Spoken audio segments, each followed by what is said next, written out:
नमस्कार दोस्तों, स्वागत है आपका नए वीडियो में। यहाँ पे मैं क्या करूँगा, यूपी पीसीएस के सीसेट में जो सवाल आए हैं उसके कुछ बेहतरीन सवालों को देखेंगे।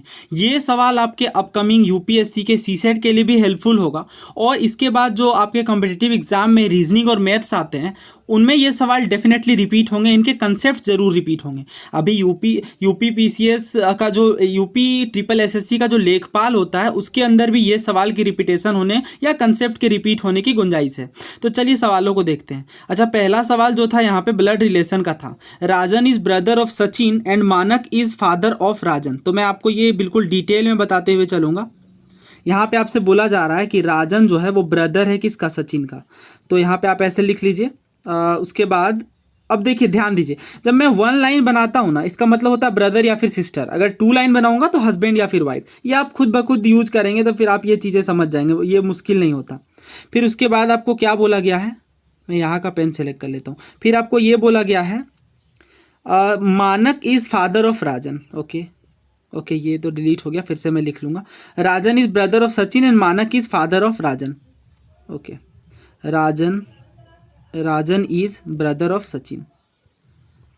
राजन इज ब्रदर ऑफ सचिन, ये लेजिबल नहीं है ना, थोड़ी सी इसकी थिकनेस बढ़ा लेते हैं।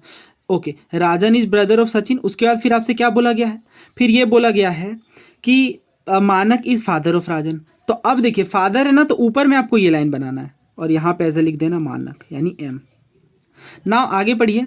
आगे ये बोला गया है जगत is brother of Priya and Priya is daughter of Sachin. Sachin की डॉटर है ना, यानी एक पीढ़ी नीचे में आप इसे बनाओगे, कौन है, प्रिया, तो पी लिख दो। उसके बाद ये बोला गया है कि जगत is brother of Priya. Okay, जगत जो है वो ब्रदर है प्रिया का, तो प्रिया का ब्रदर है, तो यहाँ पे बना देते हैं प्रिया का ब्रदर है कौन, जगत, तो जे लिख देता हूँ मैं, ये प्लस ये माइनस, क्योंकि प्रिया क्या है, फीमेल, क्योंकि डॉटर है। आगे बोला गया who is the uncle of जगत। देखिए, जगत और प्रिया कौन है, भाई बहन है। इनके फादर कौन हुए, आप बोलेंगे सचिन हुए, और सचिन के भाई कौन हुए, आर से क्या था ये, राजन था ना, तो अंकल कौन हुए, आप बोलेंगे फादर के भाई ही को तो अंकल बोलते हैं। यानी इसका मतलब ये हुआ कि प्रिया और जगत दोनों के ही अंकल कौन है, Rajan. One of the easiest question, ये इस तरह के सवाल बहुत इजी है, अगर आप अच्छे से इसे सीख लेंगे तो फिर इससे रिलेटेड जितने भी क्वेश्चन आते हैं आप उसे कर लेंगे। आंसर है ए, राजन। अगला सवाल देखते हैं। ओके, ये सवाल अगेन, ये सवाल बहुत ज़्यादा सिलोजिज्म के सवाल हैं, ये बहुत ज़्यादा ये सवाल पूछे जाते हैं। ऑल साइंटिस्ट आर ग्रेजुएट्स, यानी साइंटिस्ट की आपको एक कॉलम बनानी है सबसे पहले सर्कल में, और जितने भी साइंटिस्ट है वो क्या है, ग्रेजुएट, तो सारे साइंटिस्ट को आप ग्रेजुएट वाले डब्बे में डाल दो। फिर आगे बोला गया है नो सुपरवाइजर आर ग्रेजुएट, ये साइंटिस्ट है, SC लिख लेते हैं, और कोई भी जो है वो ग्रेजुएट क्या है, सुपरवाइजर नहीं है, यानी आप इसे बाहर लिखोगे। अब कंक्लूजन पढ़ते हैं। कंक्लूजन में बोला गया ऑल सुपरवाइजर आर साइंटिस्ट। कहाँ से ये सुपरवाइजर साइंटिस्ट होगी, ये तो इसे टच भी नहीं कर रहा है। आगे बोला गया ऑल ग्रेजुएट्स आर साइंटिस्ट। क्या सारे ग्रेजुएट साइंटिस्ट हैं, बिल्कुल नहीं।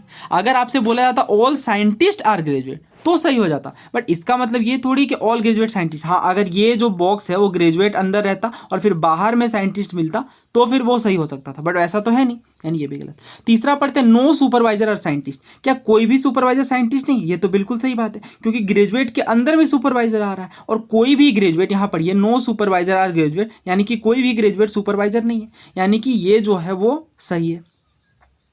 नो ग्रेजुएट आर सुपरवाइजर, क्या कोई भी ग्रेजुएट सुपरवाइजर नहीं है। यहाँ पे देखिए, सुपरवाइजर बाहर है और ग्रेजुएट भी ग्रेजुएट तो इससे टच नहीं हो, क्योंकि यहीं पे सेकंड प्रीमाइज में ही लिख दिया गया था, यानी C और D दोनों ही सही है।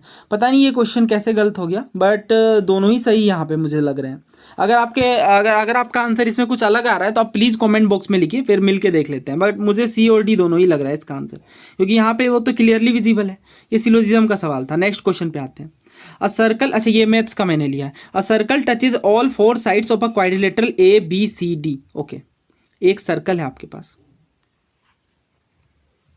ये सर्कल जो है वो टच कर रहा है क्वाड्रिलेटरल को, क्वाड्रिलेटरल, इसमें फिर से बना देता हूँ। A circle touches all sides of a quadrilateral. इसका नाम रख देते हैं ABCD, ABCD। फिर आगे बोला गया आपसे कि जो AB है वो 8 है, AB कितना है 8, CD कितना है 9, ABCD 9 है। उसके बाद बोला गया BC 7 है, BC 7 है, BC 7 है और AD की वैल्यू पूछी गई। आपको पता होगा ये तो एक प्रॉपर्टी होती है कि आमने सामने वाली साइड्स का जितना लेंथ होता है वो दोनों बराबर होता है, यानी 9 और 8 17 बन रहे हैं, तो ये भी 10 और 7 मिलके 17 बनना चाहिए था, यानी ये कितना होगा 10, तभी तो 17 बनेंगे। इजी क्वेश्चन था ये भी। नेक्स्ट क्वेश्चन की ओर बढ़ते हैं।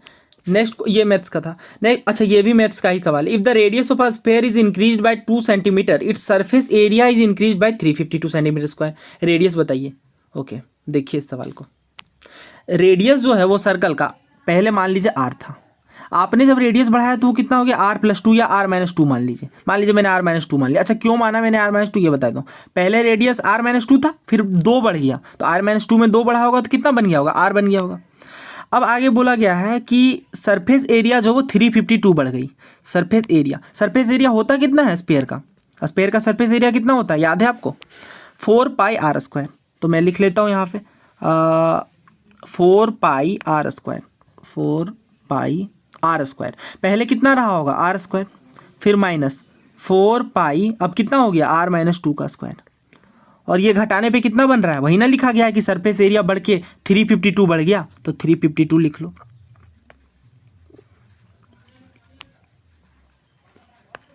राइट, 4π कॉमन आ गया, r² - बचा, तो r² - r² लिख लेते हैं, r² - r+2 का होल स्क्वायर इक्वल्स 352।